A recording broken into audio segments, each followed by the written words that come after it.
동화책에 이런 얘기가 있었습니다. 아마 교과서에 나왔던 얘기가 아닌가 싶은데, 어느 날 바람하고 햇빛하고 길을 가는 나그네의 옷을 벗기는 내기를 하게 됐지요.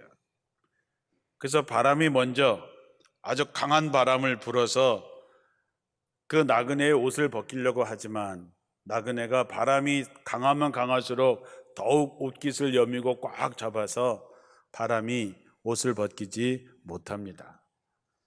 햇볕 차례가 되었을 때에 햇볕이 그 나그네에게 햇볕을 쨍쨍 비치니까 날씨가 좀 더 더워지니까 나그네가 알아서 옷을 벗었다라고 하는 얘기지요.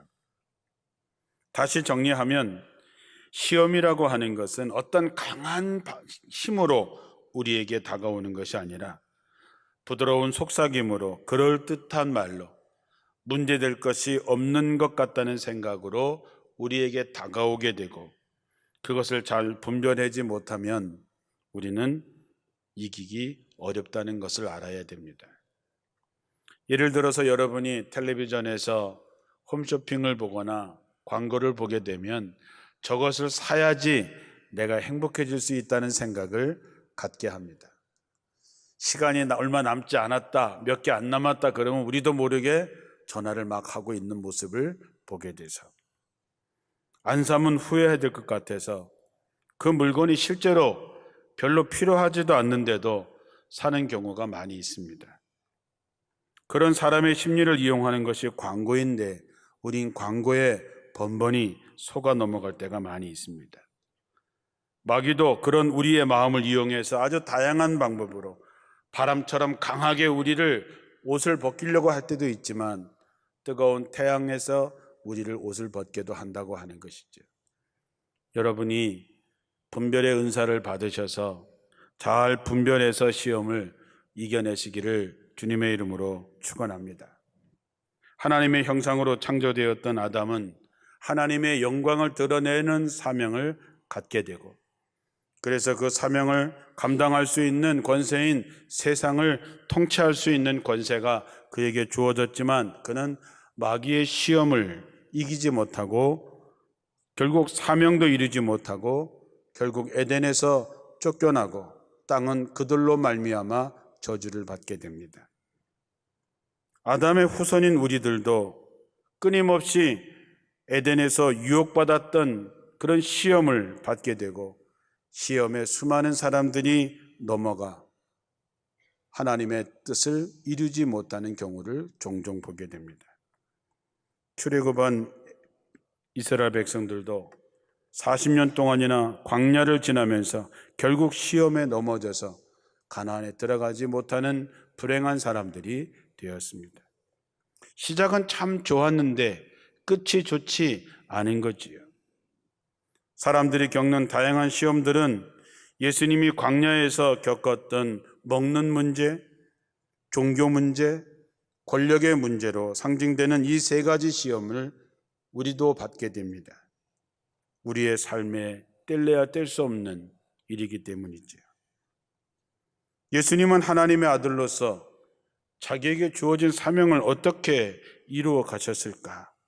예수님은 광야에서 40일 동안 굶주리시고 시험을 받으시면서 어떻게 그 시험을 이겨내셨을까? 지난주에 첫 번째 시험이었던 예수님의 40일 동안 줄이신 후에 처음 받았던 시험은 돌을 떡덩이로 만드는 것이었습니다. 그러나 주님은 돌로 떡을 만드시지 않고 오히려 사람이 떡으로만 사는 것이 아니요 하나님의 입에로부터 나오는 모든 말씀으로 살 것이다 라고 말씀을 하지요. 이 말씀은 광야에서 40년간 만나를 먹고 지냈던 백성들에게 하셨던 말씀입니다. 만나를 매일 먹으면서 지냈던 그들은 만나가 매일 하나님께서 주시는 것이고 만나는 다음 날까지 쌓아둘 수 없는 것이라고 하는 것을 알게 됩니다. 그래서 이스라엘 백성들은 오직 우리가 하나님의 은혜로 산다라고 고백하는 것이지요. 이 고백을 할 수 있는 사람이 마태복음 6장 31절의 고백을 할 수 있게 됩니다.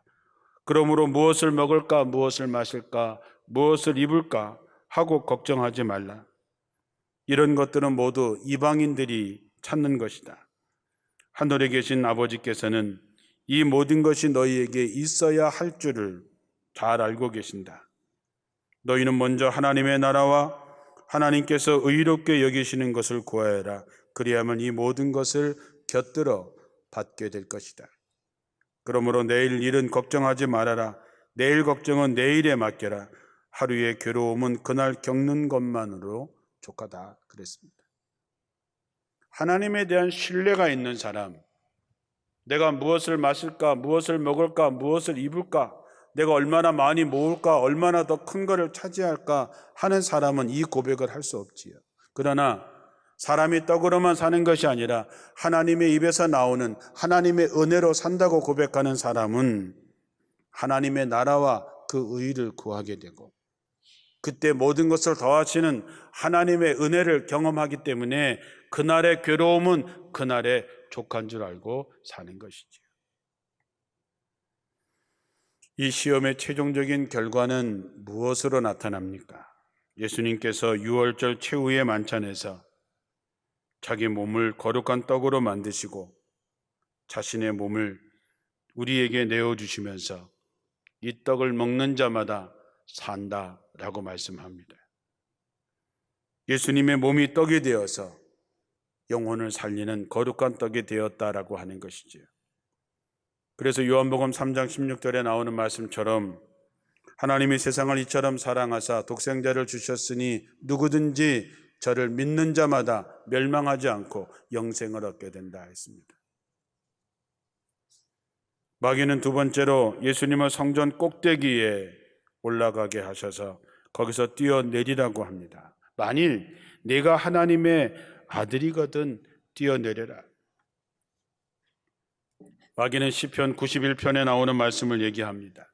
내가 만약에 여기서 뛰어내린다면 하나님께서 너를 위해서 그의 천사들에게 명령을 해서 내 모든 길에서 너를 지키시고 그들이 그들의 손으로 너를 붙들어 발이 돌에 부딪히지 않게 하신다고 했으니 뛰어내려보라 라고 하는 것이죠. 여러분, 마귀의 시험도 마귀의 유혹도 성경 말씀으로 유혹합니다. 당시 성전은 유대교의 중심이었습니다. 성전을 관할하는 제사장들은 유대인들의 실세였습니다. 여러분도 알다시피 그들이 예수님을 십자가에 못 박아 죽게 했던 사람들이지요. 그들의 종교적인 권위는 당시 로마의 압제하에 있었던 유대인들에게 절대적인 힘을 갖고 있던 사람들이었습니다. 그들은 성전 건물에 의해서 그들의 위세는 더욱더 강화되었습니다. 마가복음 13장 1절에 보면 예수님의 제자들이 예루살렘에 와서 예루살렘 성전의 그 크기와 화려함을 보고 감탄하면서 이렇게 얘기합니다. 선생님, 정말 굉장하지 않아요? 저 엄청난 돌들, 저 엄청난 건물들 아닙니까? 예수님 당시에 제사장이 약 2만 명 정도 있었다라고 추산하고 있습니다. 그들이 한꺼번에 성전에 봉사할 수 없기 때문에 24개의 반으로 나누어서 매일 성전에서 예배할 수 있도록 그렇게 했습니다. 그러니까 한 팀이 한 반이 약 한 800명 정도 된다고 보고 거기에는 성전 봉사자들이었던 레위 사람들이 많이 있었습니다. 그러니까 여러분, 만약에 예수님께서 성전 꼭대기에 올라가서 서시면 적어도 800명이나 되는 제사장들과 레위 사람들이 그 예수님을 바라보았겠지요. 거기서 예수님이 뛰어내렸을 때에 천사들이 예수님을 잘 받쳐서 정말 하나도 다치지 않도록 사뿐히 성전 바닥에 내려뛸 수 있었다면 어떻게 됐을까요? 다들 예수님이 하나님이 보내신 분이라고 인정했을 것입니다. 당시 종교의 실세들이었던 제사장들이 800명이나 있었으니 그들이 그것을 보았다면 예수님을 메시아로 받아들였을 것이죠. 예수님이 하시는 말씀을 하나님의 말씀으로 받아들였을 것입니다. 어쩌면 저들이 예수님을 십자가에 못 박아 죽이는 일도 안 생겼을지도 모르겠습니다. 그런 점에서 성전에서 뛰어내리는 기적은 메시아라고 하는 것을 증명할 수 있는 정말 매력적인 유혹이고 참 쉬운 길이었습니다.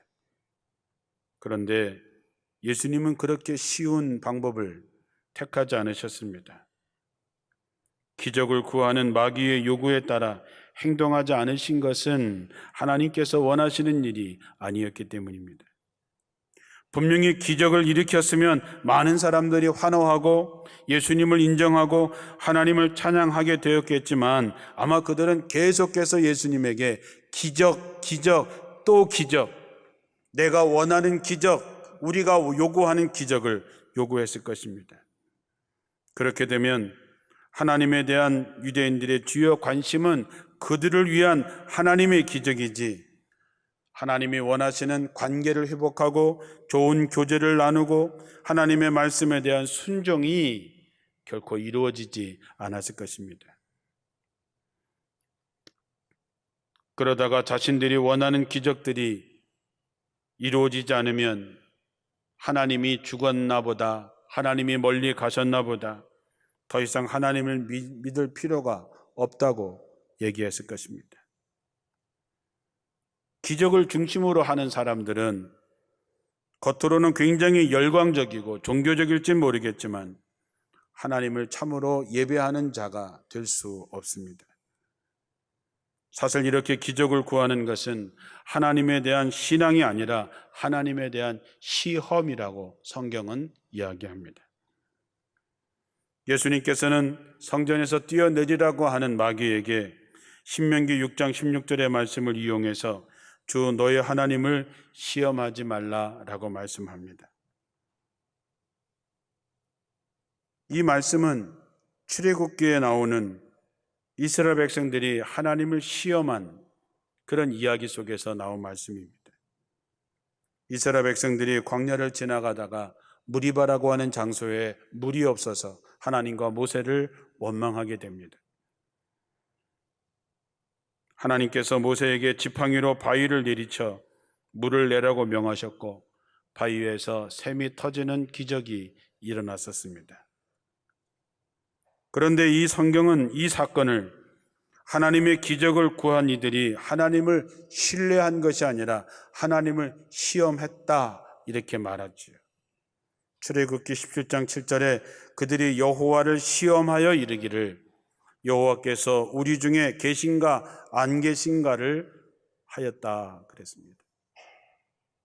그들의 행동은 하나님이 자신들의 요구에 맞춰주느냐 맞춰주지 않느냐에 따라서 하나님이 살아계신지 안 살아계신지 하나님이 우리와 함께 계신지 아닌지를 시험했던 것이지요. 생각해보면 이스라엘 백성들은 수많은 기적을 봤습니다.